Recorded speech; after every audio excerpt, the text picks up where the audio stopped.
One of the most exciting and enjoying genres of fiction that we can read is mystery and thriller, because mystery books and thriller books, when done right, turn us into active participants. Unlike other genres where we're just reading along, we're almost like characters in the story. We're looking for the clues, we're trying to question the motives of different characters and see if we can keep up with the pacing and the thinking of the author, who we know is going to pull the rug out from under us at some point. So we're waiting for that, but we're thinking maybe we'll be able to get there.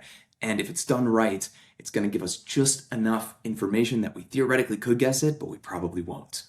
Now, I want to take a look today at 10 of the greatest mystery and thriller books that I've ever read, from classic detective fiction to closed circle mysteries, the hard noir detective thrillers, legal thrillers, adventure, psychological, and I promise that these books are going to be so fun and so entertaining. Number one, And Then There Were None by Agatha Christie. So Agatha Christie is one of the greatest practitioners in the genre, hands down. She's got so many choices that could easily make it on this list. But I think the reason that And Then There Were None resonated so much with me is just because of how much it influenced the genre. You can just see the resonances from this specific story in board games like Clue and in so many other areas of life that you would think, oh, that's right, like that would have had to have an origin. Sometimes we forget that great works of literature, they just impact so many other elements of life, even beyond literature. And Then There Were None is one of those books. Agatha Christie is amazing. It's really kind of got a super recognizable premise. There's 10 strangers. They're all invited to this isolated island for different reasons, and they each have secrets and they each have motives and reasons why they think they've been invited, but really why they've been invited. And then one by one, they begin dying. It's not really spoiling anything because it's even in the title.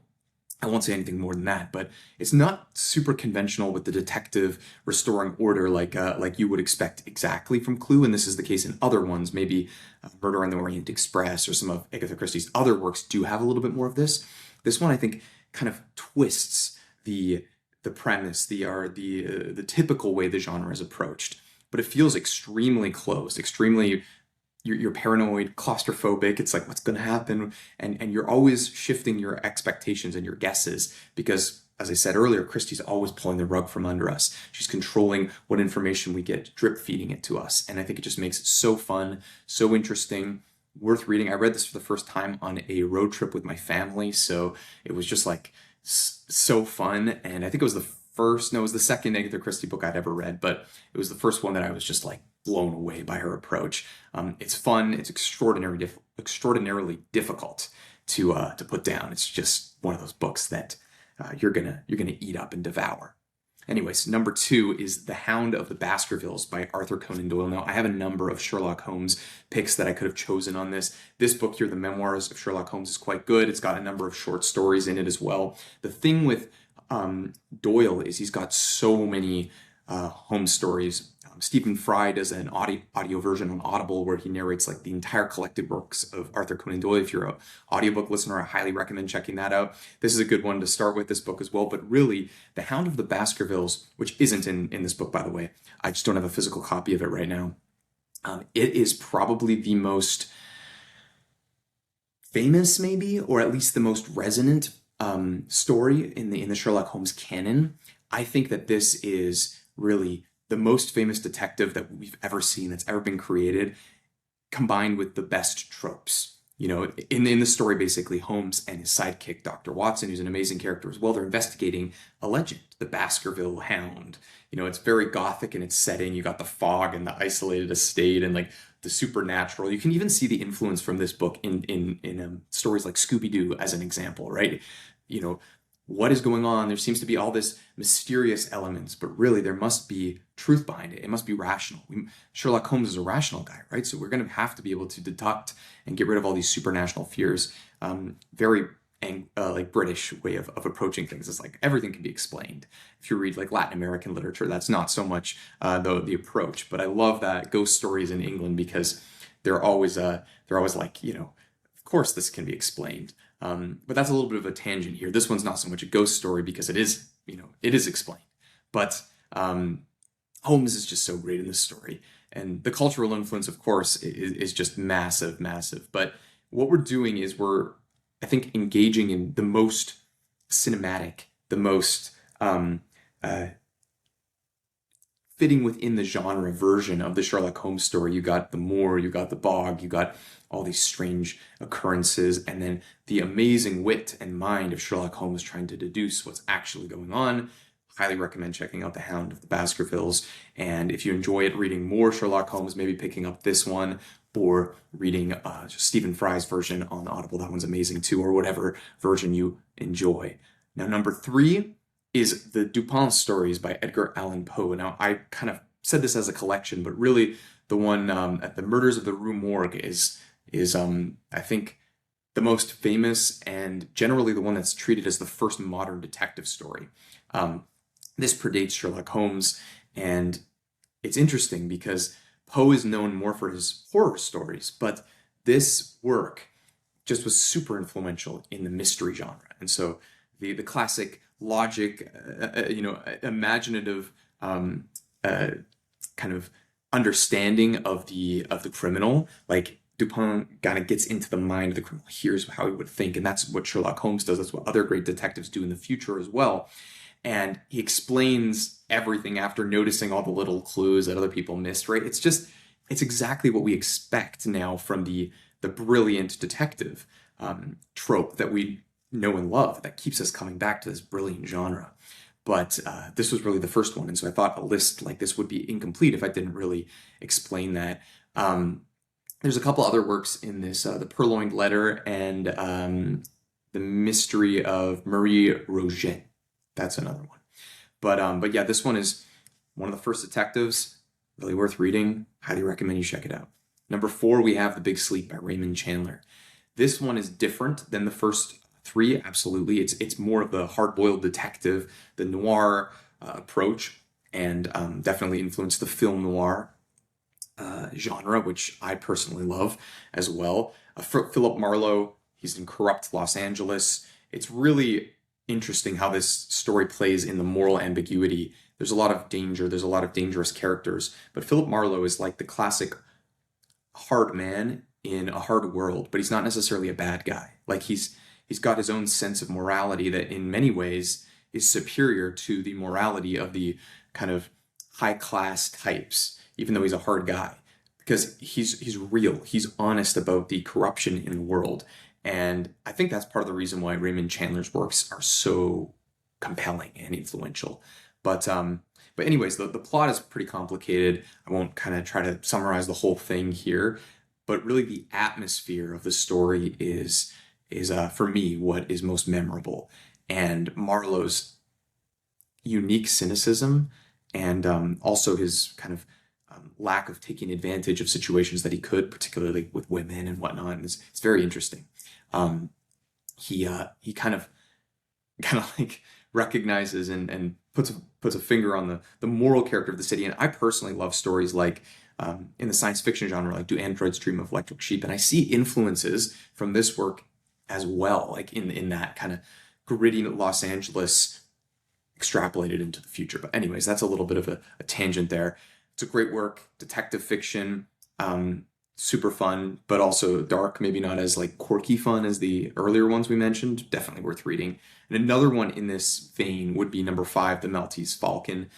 This is kind of a natural companion to read alongside Raymond Chandler, I would say. It's more cool.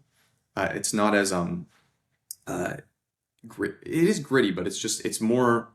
I don't even know how I would explain the difference. Sam Spade is a great character as well. There's a lot of lying, and he's kind of trying to discern the truth. Everybody is manipulating everybody, and the kind of it's very symbolic. I think even the title, you can tell it's going to be symbolic. Themes of greed and themes of illusion and obsession are really prominent in this story as well. It's not as romantic as Raymond Chandler's writing. I think it's more kind of like hard.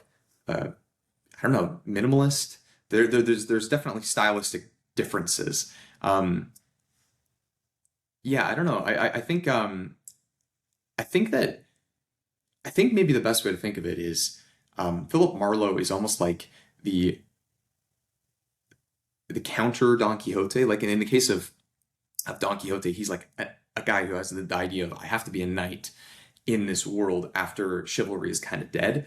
And Philip Marlowe's like a guy who's cynical and doesn't believe in chivalry, but he like is kind of a knight without really wanting to be. It's just kind of like who he is, which is a really interesting kind of twist on that. At least I really enjoyed it.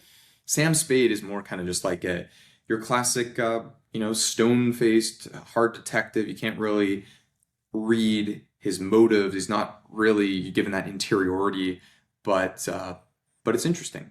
And it's also got a great film version of it as well. I really enjoyed The Maltese Falcon as a film. Really important. Again, I mentioned both of these books are important to the development of the noir film. Anyways, now before we continue with our last 5 books, I just want to quickly do a plug for The Reading Room. The Reading Room is my book club that we have online on Substack right now, and it's amazing. Right now we have almost 50 members, people reading along. Every month we read one children's book. Right now we're just finishing Watership Down, which is interesting. I mean, it is a children's book technically in how it was written, but it's quite dark. And the other one we're reading is Life and Fate by Vasily Grossman. We'll be reading this over a couple of months because it's a longer, more intense book, but really, really great, really worth reading.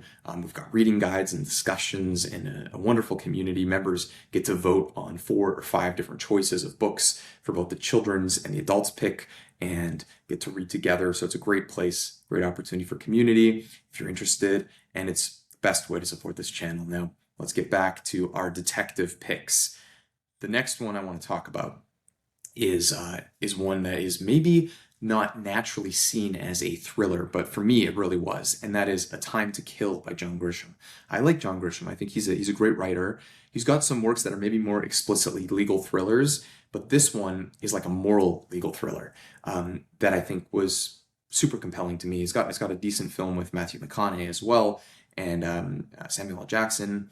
But basically, the character, the father, I'm getting ahead of myself. The premise is that there's a father who kills a black father, who kills a couple of white men who did horrible things to his young daughter, and it's the aftermath of that. It's the legal and the cultural and the racial tension and all of these questions kind of coming together through this wonderful legal thriller. And it's not really just the question about what happened in the crime. Like, that's the very beginning. The question is, what is the role of the law? How does this interact with things like morality and justice? And Grisham does a great job of making this legal procedure extremely suspenseful. And that's why I wanted to put on this list. It just feels to me like that same kind of suspense, and you're like, what's going to happen? So this is an excellent example of kind of thriller being driven by moral arguments rather than like a pursuit or something of that sort. Number 7 on this list, I have The Girl with the Dragon Tattoo. I've spoken about this one before, but it really is kind of a combination of mystery as well as kind of conspiracy thriller. It's got both elements to it, but you have 2 approaches kind of coming together, which I love. I personally love this approach, where you have the classic journalist and the brilliant kind of quirky thinker that is different. But in this case, it's like in the modern age. So instead of, with an older story where you'd have the quirky detective that comes in, you have a regular journalist who is using interviews and regular procedurals to understand what's going on in this decade-old disappearance case that they're trying to work their way through, and a young hacker girl who's kind of a savant, but she's got social kind of abnormalities, and she's uniquely able to kind of see under the surface and get at the real truth that the journalist is not so able to access. So it starts with a bit of a slow build, but it does get quite dark, and I should caution people that there are some violence and some things in this book that, not everyone might enjoy, but it really kind of, I think, transitions that detective novel into modern technology version, and so I really enjoy it for that reason. Now, number 8 on this list, I have Friday the Rabbi Slept Late by Harry Kemelman. Now, we have to add one with a rabbi using Talmudic logic in order to solve cases. Super unique. I love these kinds of mystery stories where you take a traditional mystery idea, but then you kind of twist it a little bit with just a different perspective and a different character. This is a very unusual story, but there's a whole series, and it's the Rabbi David Small series. And it's so fun. It's so great. I really enjoy reading these books, especially when I was younger. And I think what makes them so cool is Rabbi Small uses his deep knowledge of human behavior as well as his kind of reasoning, his very, like, things seem similar, but really they're different. And just small differences making huge differences in terms of the truth, right? Like small, okay, that appears to be one piece of evidence, but really it's a different piece of evidence. And it's really interesting because the premise is like there's some event that happens and the rabbi's a suspect, and also there's a murderer and they're trying to solve what's going on. But yeah, his reasoning is great. The detective police guy, like the hard policeman that he's kind of working with, kind of compliments him, and there's a nice interplay between those two characters. And so I mean, as a series too, there's so much great elements. You can keep reading on if you enjoyed the book. It's a lot lighter than The Girl with the Dragon Tattoo if you're looking for something a little more positive and optimistic. Number 9 on this list is Sahara by Clive Cussler. Now, I haven't spoken about Cussler before, but this is pure adventure thriller, Dirk Pitt story. I've read a few of the Dirk Pitt stories, but I know that he's a character that Cussler comes back to many times. He's always dealing with global danger and huge historic mysteries and large scale things. It's not really like a whodunit in the traditional sense or anything like that. It's really a bigger story, and it's got super fun exotic locations and the classic hidden secrets through time. Of course, you've got the almost like cinema, that almost gets caught but just escapes, that kind of approach. Thrillers can be so fun, and the premise with this story too, essentially, is there's a missing, or there's like an environmental disaster that's about to happen, but there's a missing Civil War boat that they're like, where did this end up? And there's a theory that maybe it ended up somewhere in the Sahara Desert, and so they're looking for it. It's kind of interesting. I mean, is it realistic? No, not so much, but it's a really fun story. Now, number 10 on this list is where horror meets this genre, and that's The Shining by Stephen King. So I think that this is definitely a mystery suspense story, as well as a horror story, of course. But some people might disagree with me. The reason I think this is because other works by him are maybe not so much like this, although I think a lot of great horror novels end up being a little bit more mystery, a little more thriller than we remember them. When we watch the movies, it's just horror, but when we read the book, it's like, no, it's not horror. It's really so much more than that. The premise is that you have this family that moves to an isolated hotel, and they're struggling, and then the man is slowly going crazy, slowly losing control, and this hotel has some very dark secrets, supernatural, bad things have happened there in the past. The kid has this supernatural sense where it's called The Shining, like he gets these visions and he can see things, and the question you have when you're reading this is the family going to make it out okay? And it's not clear. Like, it's a total mystery. You don't know what's going to happen. And this is really great too, because the hotel is a character. The Overlook Hotel it's got its own personality, and it's not a good. It's got severe evil connected to it, but it's very compelling. And that isolation kind of pressure cooks everything in the same way that Agatha Christie does it when she has like the 10 people on the island, right? You have Jack Torrance, the main character. He's got alcoholism and resentment and all these problems and ambition, and the hotel is a character that's kind of pushing that in a negative direction. So the book asks a lot of interesting questions. The Kubrick film is good as well. It's very different than the story, but it's worth a watch. At least I like it.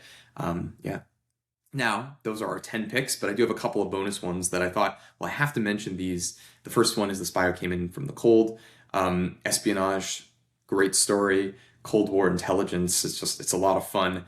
I want to reread this one because, to be honest, I was gonna add this to the list, and I was like, I remember the story, but it felt like it's kind of vague to me. So I was like, maybe I won't talk about it until I reread it in the future. But I remember this one being quite powerful. So I'm curious if you guys have read it, what your thoughts are. You love this story? Did you not love it? and the other one is Strong Poison by Dorothy L. Sayers. I thought, okay, we can't do a list like this without having a Sayers on here, but I thought it was kind of similar to the Agatha Christie pick, so I thought I would add it as a bonus pick here. But that is another wonderful, wonderful story, highly worth reading. I think Dorothy L. Sayers is really one of the best writers in this genre as well. So totally, totally worth reading. There's lots of other ones. Rebecca is a kind of gothic suspense one I want to read. The Name of the Rose is an Italian kind of medieval thriller, whatever story that definitely want to read. Double Indemnity. I want to read more James M. Cain books. He also has The Postman Always Rings Twice. It's another famous one I want to read. And then I recently bought, I don't know where I put it, Red Dragon. And I want to read that as well as The Silence of the Lambs very soon. So those are some of the ones I want to read in the future, and some of the ones that I have my bonus picks and my top 10 picks. I hope you guys liked that list. I hope it was helpful. Sorry if I rambled a little bit, got a little bit excited in there, but I really think that this is one of the most exciting genres, and it contains so much. You have to have logic, you have to have kind of an openness to be surprised, but also expect what kind of twist might come in the future. And so we're totally active participants when we read these kinds of stories. And so I think it's good for our minds. I think it's good for a lot of reasons. But what are your favorite mystery or thriller books? Which ones kept you guys guessing? Do you feel like you were never able to really get to the bottom? Or which ones did you feel, I did get to the bottom, but it was so rewarding anyways? I'd love to hear in the comments. Leave a comment and let me know your favorites. And I hope to see you guys soon in the next video. If you enjoyed this, please consider liking and subscribing. You can watch another video here or here, probably be somewhere up there if you are interested. And I will see you guys in the next one. Take care.